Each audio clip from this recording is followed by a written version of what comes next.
নিরাপত্তা বাড়ানো হলো বাংলাদেশ উপ হাই কমিশনের এবং এক্ষেত্রে দেখতে পাওয়া যাচ্ছে যে বাংলাদেশ উপ যে হাই কমিশন রয়েছে বেগবাগানে, সেক্ষেত্রে বাংলাদেশে যে পরিস্থিতি তৈরি হয়েছে সেই পরিস্থিতির পরবর্তীকালে এখানে কিন্তু তার আঁচ এসে পৌঁছেছে এবং এখানে যে নিরাপত্তা ব্যবস্থা থাকতো সেটা 4টে যে বুথ ছিল সেই বুথে যেমন নিরাপত্তা থাকতো, তার পাশাপাশি একেবারে এখানে 24 ঘন্টার জন্য ফোর্স ডিপ্লয় করা হলো এবং নিরাপত্তা ব্যবস্থাকে জোরদার আঁটোসাঁটো করা হলো।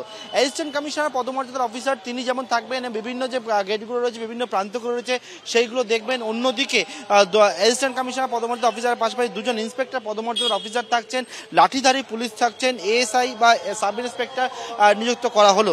মূলত একাধিক জায়গায় গার্ডরেল, সেই গার্ডরেলের ব্যবস্থা করে রাখা রয়েছে এবং সেক্ষেত্রে এই বাংলাদেশ উপ হাই কমিশন নিরাপত্তা ব্যবস্থা যাতে সুনিশ্চিত করা যায় তার জন্য কলকাতা পুলিশের তরফ থেকে এই যে নিরাপত্তা ব্যবস্থা সেটা বাড়ানোর সিদ্ধান্ত হয়েছে এবং সেক্ষেত্রে বিভিন্ন জায়গায় যেমন পিসিআর ভ্যান থাকছে, বিভিন্ন জায়গায় কিন্তু পুলিশের যে ভ্যান সেই ভ্যানও কিন্তু রাখা থাকছে যাতে কোনো রকমভাবে কেউ কোনো বিক্ষোভ দেখাতে আসলে এখানে যাতে তাদেরকে আটকানো যায় বা বাংলাদেশে যে বর্তমান পরিস্থিতি তার পরিপ্রেক্ষিতে এই নিরাপত্তা ব্যবস্থা জোরদার আঁটোসাঁটো করা হয়েছে তেমনই সিদ্ধান্ত নেওয়া হয়েছে কলকাতা পুলিশের তরফ থেকে। দেখতে পাওয়া যাচ্ছে বিভিন্ন যে প্রান্তগুলো রয়েছে সেই সমস্ত প্রান্তে পুলিশ কিন্তু মোতায়েন করা হয়েছে এবং রাস্তার অন্যান্য যে জায়গাগুলো রয়েছে মূলত এই হাই কমিশন আসার যে রাস্তা সেই জায়গাতেও মোতায়েন করা হয়েছে পুলিশকে। ক্যামেরায় অতনু কুণ্ডুর সঙ্গে পার্থপ্রতিম ঘোষ, এবিপি আনন্দ, কলকাতা।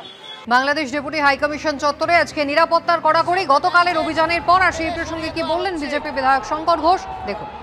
হিন্দু বিরোধী একটা সরকার এই রাজ্যে চলে, ফলে স্বাভাবিকভাবেই বাংলাদেশের এই ঘটনায় তারা মুখে সমবেদনা ব্যক্ত করলেও এই সমবেদনা কুমিরের কান্না বলেই অনেকে মনে করেন, ফলে তাদের যা যা করা দরকার তারা তাই করছেন।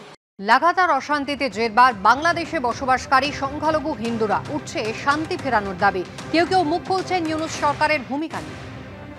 এখন পরিস্থিতি খুব খারাপ, বাংলাদেশের অবস্থা এখন খুব খারাপ যাচ্ছে, সংখ্যালঘুদের উপরও অত্যাচার হচ্ছে আমরা শুনছি। এটা খুবই প্রবলেম, আমরা চাই যত দ্রুত সম্ভব যেন এটা মিটে যায় আর কি। দেশের শান্তি তো অবশ্যই আমরা কামনা করি যে দেশে একটা শান্তি ফিরে আসুক। যিনি এখন প্রধানমন্ত্রী অন্তর্বর্তীকালীন সরকারের, তিনি শান্তির জন্যই নোবেল পেয়েছেন, কিন্তু যে পরিস্থিতি চলছে এবারে কি বলবেন সেটা নিয়ে?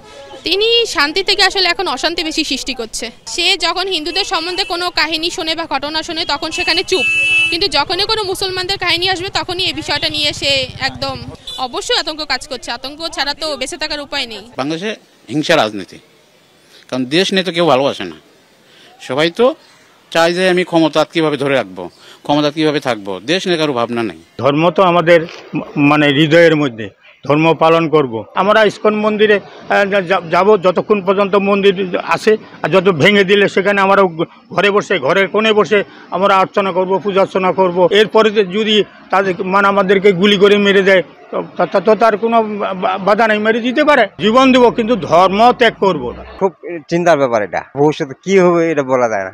আমরা শান্তি চাচ্ছি, যেভাবে শান্তি হয় ওটা আমরা চাচ্ছি।